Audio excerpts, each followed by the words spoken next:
Hello friends, स्वागत है आप सभी का मेरे चैनल पर। कैसे हो आप सब लोग? आई होप आप सब लोग बहुत ही ज़्यादा अच्छे से होंगे।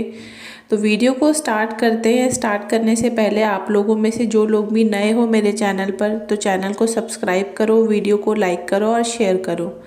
तो जिस तरीके से जो प्रीतो और बड़ी बहन का इकलौता एक प्यारा सा जो छोटा सा भाई है, अब वो भी कंटेंट क्रिएट करने की पूरी पूरी कोशिश कर रहा है। उसको लगा कि नहीं, अब सब दुनिया आगे बढ़ रही है तो क्यों ना मैं भी अब थोड़ा सा बड़ा हो जाऊं और थोड़ा सा आगे बढ़ूं।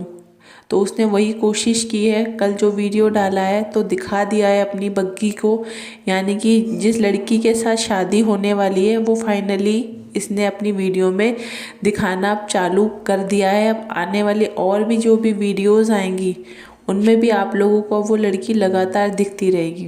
लेकिन उसका फेस कब दिखाया जाएगा ये मैं नहीं बता सकती, क्योंकि अभी तो बहुत एक लंबे टाइम तक आप लोगों के सामने एक सस्पेंस बनाया जाएगा।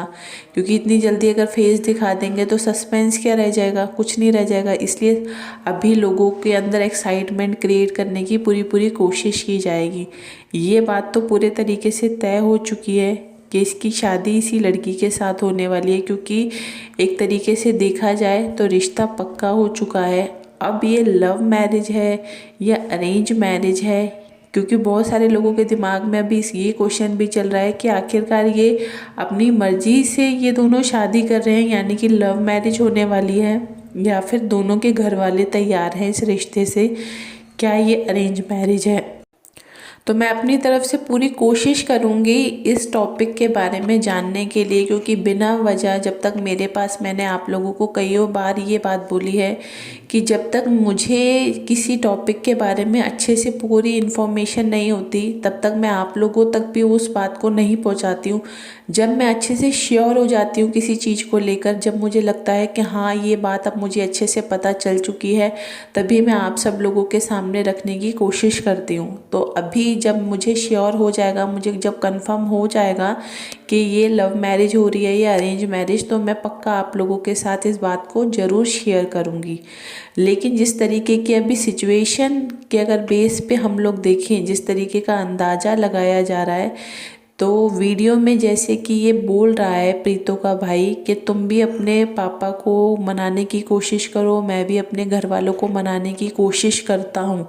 तो अगर इस बेस पे देखा जाए तो लग रहा है कि हो सकता है इन लोगों की लव मैरिज हो रही है। अब जो भी सच्चाई है वो भी हम लोगों को आने वाले टाइम में पता चल जाएगी। ऐसा कुछ नहीं है कि नहीं पता चलेगा। जो भी सच होता है, भले ये लोग कितना भी छुपाने की कोशिश करते हैं, बट वो हम लोगों के सामने आ ही जाता है। तो मुझे जैसे ही पता चलेगा इस बारे में मैं आप लोगों को ज़रूर बताऊंगी। तो अब बात ये आती है कि जिस तरीके की अब आने वाले टाइम में सिचुएशन बनने वाली है, क्योंकि इसकी जल्दी से जल्दी शादी भी हो जाएगी। हो सकता है इसी साल 2023 में ही इसकी शादी भी हो जाए। अब शादी होने के बाद वो लड़की यहीं पर आएगी, यहीं पर रहेगी। वो भी इन लोगों के व्लॉग्स देखती है, सब करती है, और उसको भी ये बात पता है कि प्रीतो यहीं पर रह रही है। अब वो बिल्कुल भी पसंद नहीं करेगी प्रीतो का यहाँ पर रहना, और प्रीतो को ये बात भी अब अच्छे से समझ में आने लगी है कि आने वाला जो टाइम है वो प्रीतो के लिए काफ़ी ज़्यादा प्रॉब्लम वाला होने वाला है। क्योंकि इसने इसको जो ये अंदर से कहते हैं ना कि हमें पता चल जाता है कि हमारी लाइफ में कुछ ऐसी चीज़ें होने वाली हैं, है ना, तो इसको इन चीज़ों का एहसास होने लगा है।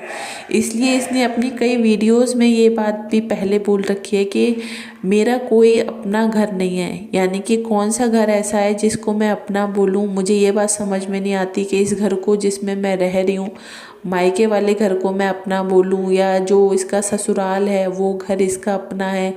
या इसने तो ये तक बोल दिया था कि जो बड़ी बहन का कानपुर वाला घर है उसको भी इसने अपना खुद का ही घर बता दिया था। लेकिन अगर एक्चुअल में देखा जाए, रियलिटी तो ये है कि प्रीतो का इस टाइम पर कोई भी पक्का ठिकाना नहीं है रहने का। कभी इधर कभी उधर, इस तरीके की इसकी सिचुएशन चल रही है। और आने वाले टाइम में भी देखना, अगर ऐसी ही चीज़ें होती रहीं तो बहुत ज़्यादा प्रॉब्लम हो जाएगी। कहीं ऐसा ना हो जाए कि प्रीतो को अपनी लाइफ का एक बहुत ही बड़ा डिसीजन लेना पड़े। क्योंकि देखो, जब शादी हो जाती है तो उसके बाद जो लड़का होता है वो हमेशा अपनी वाइफ के साथ अपना रिलेशनशिप ना ख़राब हो, तो वो हमेशा उसको खुश रखने की वजह से कई बार अपने घर वालों की बातों को भी इग्नोर करता है और अपने घर वालों की भी इतनी ज़्यादा चीज़ों पे ध्यान नहीं देता। तो अभी तो इनका भाई क्या अनमैरिड है, तो इन लोगों की हर बात पे ध्यान देता है। जैसे प्रीतों का कोर्ट की कोई डेट होती है तो वहाँ पे भी लेके जाता है, छोटा मोटा कोई काम होता है, बच्चे का वैक्सीनेशन कराना है, कुछ भी कराना है तो वो प्रीतो और बच्चे को लेके जाता है हर जगह पर। लेकिन जब कल को उसकी शादी हो जाएगी, मान के चलो आप, एक मैं एग्जांपल दे रही हूँ कि हो सकता है उसकी वाइफ को ये चीज़ ना पसंद हो कि तुम बार बार उनके हर काम के लिए क्यों जाते, क्योंकि घर में जो लड़ाई के टॉपिक होते हैं वो यही सब छोटी छोटी बातें होती हैं, कोई बहुत बड़ी चीज़ें नहीं होती। सिर्फ ये छोटी छोटी चीज़ों से आप चाहो ना तो बहुत बड़ी बड़ी लड़ाइयाँ हो सकती हैं।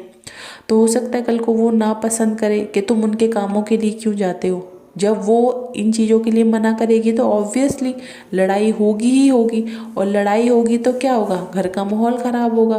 फिर जो लड़का होता है वो बीच में फंस जाता है, उसको समझ में नहीं आता कि मैं अपने घर वालों का साइड लूँ या अपनी वाइफ का साइड लूँ। तो ऐसी कंडीशन भी नन्नू के साथ भी यही सेम कंडीशन हुई है, क्योंकि उसके साथ भी क्या होता था कि जब उसकी बहन मायके आती थी तो ये अपनी बहन को भी इक्वली इम्पोर्टेंस देता था, उतनी ही प्रीतों को देता था।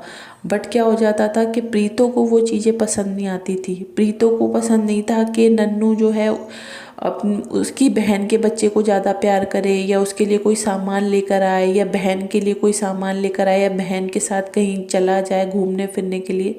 तो इसको ये चीज़ें बिल्कुल भी पसंद नहीं आती थी। तो लड़ाइयों के जो कारण थे वो यही सब थे, क्योंकि इसको ये लगता था कि मेरा पति मेरी बात नहीं सुनता, अपनी बहन की बात ज़्यादा सुनता है, अपनी माँ की बातों को ज़्यादा सुनता है। तो इन्हीं सब चीज़ों की वजह से प्रीतों की ससुराल में लड़ाइयाँ हुई थी।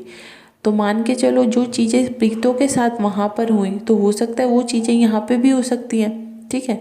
अब सिचुएशन क्या होती है कि कई बार ऐसी हो जाती है कि जो चीज़ें हम दूसरे लोगों के साथ करते हैं तो वही चीज़ें कई बार खुद हमारे साथ भी हो जाती हैं। तो हो सकता है एक टाइम ऐसा आए जब प्रीतों को इस चीज़ का एहसास हो कि मैंने भी ये चीज़ें की थी किसी दूसरे के साथ, जो आज चीज़ें मेरे साथ हो रही हैं। क्योंकि सिचुएशन इतनी ज़्यादा ख़राब नहीं थी प्रीतों के लिए, उसके ससुराल में इतना कोई बुरा माहौल उसको नहीं दिया जा रहा था, कोई उसके साथ मारपीट नहीं हो रही थी, कोई ऐसा नहीं था कि उसको खाने के लिए नहीं दिया जाता था, या उसको बाहर आने जाने नहीं दिया जाता था, या उसको कोई शॉपिंग नहीं कराई जाती थी। सब चीज़ें होती थी, तरीके से सब चीज़ें चल रही थी। बट क्या है ना कि जिसको लड़ाइयाँ करनी है तो वो छोटी से छोटी बातों को भी बहुत ज़्यादा बढ़ा सकता है, लेकिन जिसको अच्छे से रहना है तो वो अपनी घर की बहुत बड़ी से बड़ी बातों को भी बहुत छोटी नज़रों में लेके, यानी कि उनको नज़रअंदाज भी कर देता है।